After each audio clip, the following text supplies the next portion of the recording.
सबसे पहले आपको लिए चलते हैं महाराष्ट्र सरकार के मंत्री और एनसीपी के नेता नवाब मलिक की प्रेस कॉन्फ्रेंस में।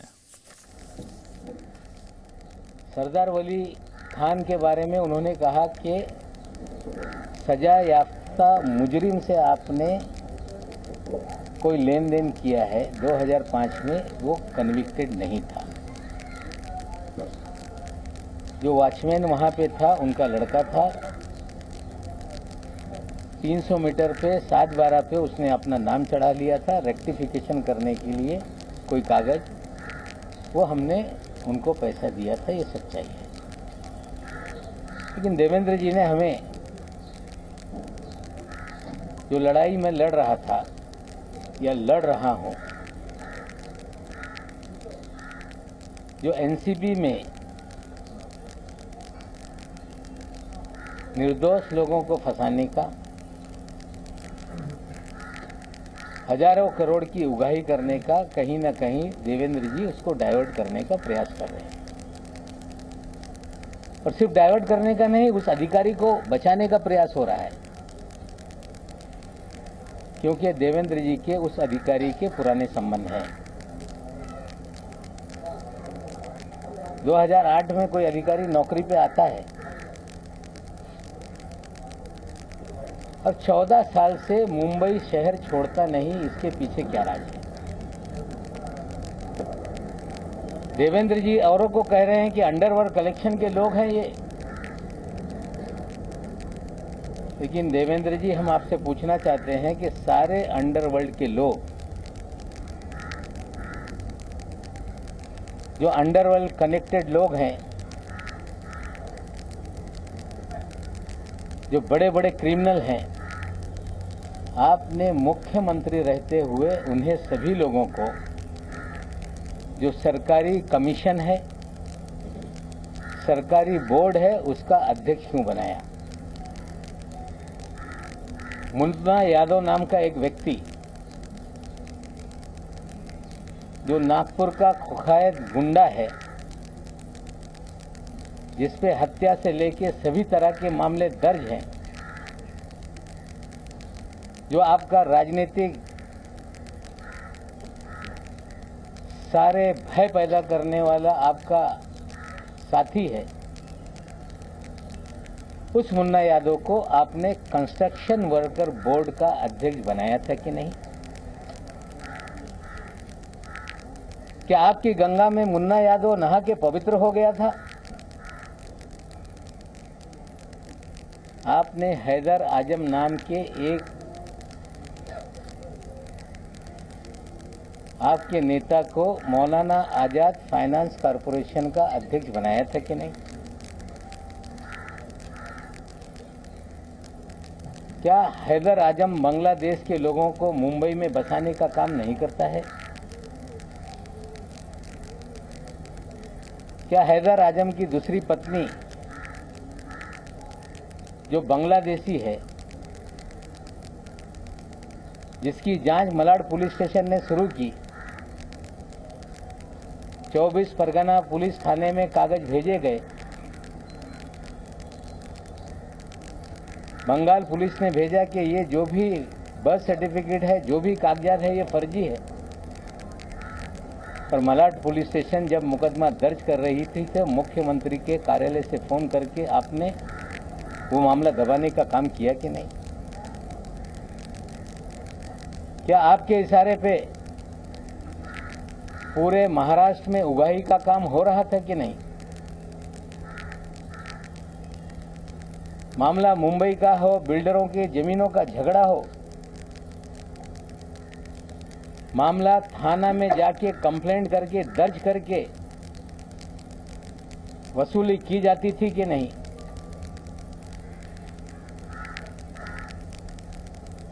जमीन मालिकों को पकड़ के लाते थे और सारी जमीनें अपने नाम पे लिखा ली जाती थी, ये सच है कि नहीं?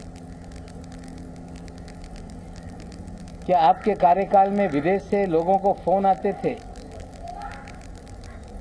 कुख्यात गुंडे फोन करते थे और पुलिस वाले मामला सेटल कर देते थे कि नहीं? लेकिन सबसे गंभीर आरोप मैं लगा रहा हूं देवेंद्र जी आप पे कि जब 8 नवंबर 2016 को नोटबंदी हुई, मोदी जी ने कहा कि नोटबंदी इसलिए किया जा रहा है, आतंकवाद खत्म होगा, काला धन खत्म होगा। और एक बात मोदी जी ने कही थी कि बड़े पैमाने पे जाली नोट है, उसे खत्म करने के लिए हम नोटबंदी का काम कर रहे हैं। जब नोटबंदी हो गई, पूरे देश में जाली नोट, चाहे पंजाब हो, 2000 के 500 के जाली नोट पकड़े जाने लगे। मध्य प्रदेश में जाली नोट पकड़े जाने लगे, तमिलनाडु में जाली नोट पकड़े जाने लगे। लेकिन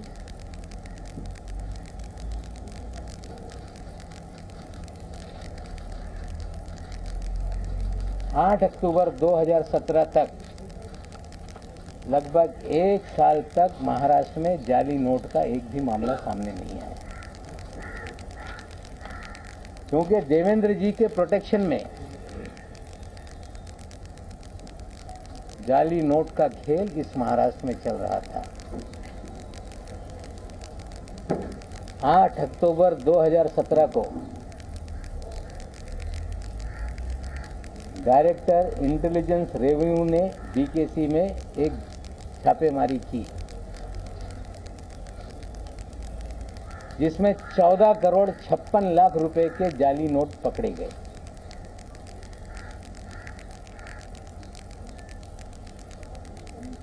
और उस मामले को रफा दफा करने के लिए देवेंद्र जी ने उसमें मदद करने का काम किया।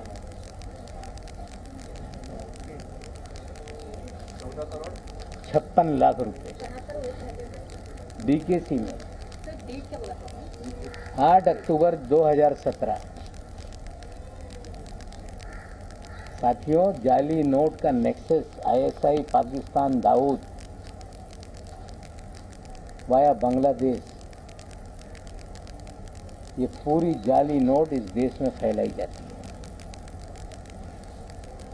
8 अक्टूबर के छापेमारी में 14 करोड़ 56 लाख पकड़े गए।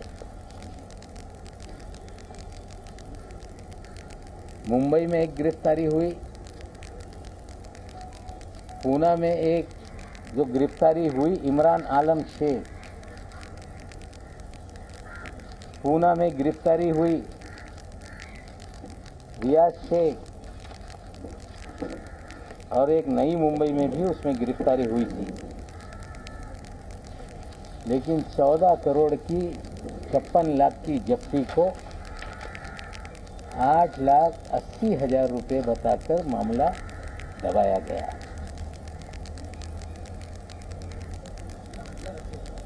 $8,80,000 बताकर मामला दबाया गया। पाकिस्तान की जाली नोट भारत में चले,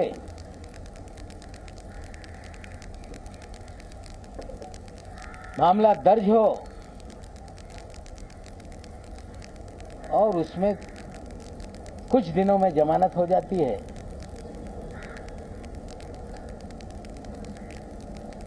मामला एनआईए को नहीं दिया जाता। नोट कहां से आ रही थी उसकी अंतिम जांच कभी आगे नहीं बढ़ती, क्योंकि जो लोग ये सब जाली नोट का रैकेट चला रहे थे उन्हें कहीं ना कहीं तत्कालीन सरकार का संरक्षण था। कहानी बनाई गई कि वो तो कांग्रेस का नेता है। इस शहर में कभी भी वो कांग्रेस का नेता नहीं रहा। खेल था कि पकड़ा जाए तो कांग्रेस पे बिल फाड़ दो।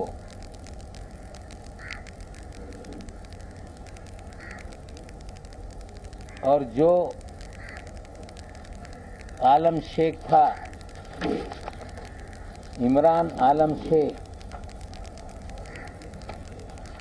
ये माइनॉरिटी कमीशन 6 महीने के बाद जिसको हाजी अरफात शेख को चेयरमैन बनाया गया, उसका ये छोटा भाई हाजी अरफात शेख, जिसे देवेंद्र जी ने दल बदल करा के अल्पसंख्यक आयोग महाराष्ट्र का चेयरमैन बनाया था, उसका ये छोटा भाई है। देवेंद्र जी, आप मुन्ना यादव को चेयरमैन बनाते हैं, कुख्यात गुंडे को। बांग्लादेशियों को इस शहर के अंदर आबाद करता है, उसको आप minority Maulana Azad finance corporation का चेयरमैन बनाते हैं। और जो जाली नोट का रैकेट चलाता है, कहीं छोटे मोटे कोई कार्ड छाप लेके कांग्रेस का नेता बना देता है, रहता है किसी और पार्टी में, काम आपके लिए करता है, और बाद में आप उसे महाराष्ट्र के अल्पसंख्यक आयोग पद का अध्यक्ष बनाते हो। पूरी तरह से आपने राजनीति का क्रिमिनलाइजेशन किया। हम आपसे पूछना चाहते हैं कि रियाज भाटी कौन है?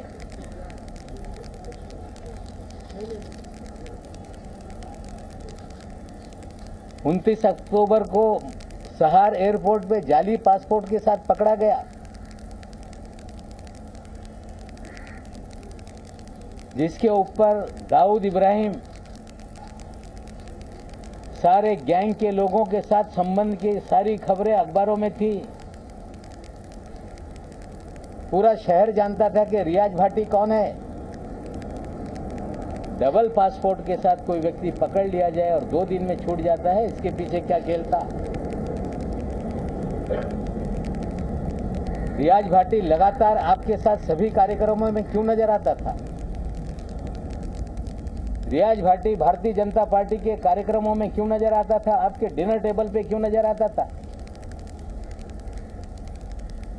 हम देश के प्रधानमंत्री पे आरोप नहीं लगाना चाहते, लेकिन देश के प्रधानमंत्री के कार्यक्रम में अगर कोई जाता है तो उसके लिए पूरी तरह से स्कैनिंग किए बिना किसी भी व्यक्ति को पास नहीं इशू होता। प्रधानमंत्री शहर में आए और रियाज भाटी ने उनके साथ भी तस्वीरें खिंचवाई।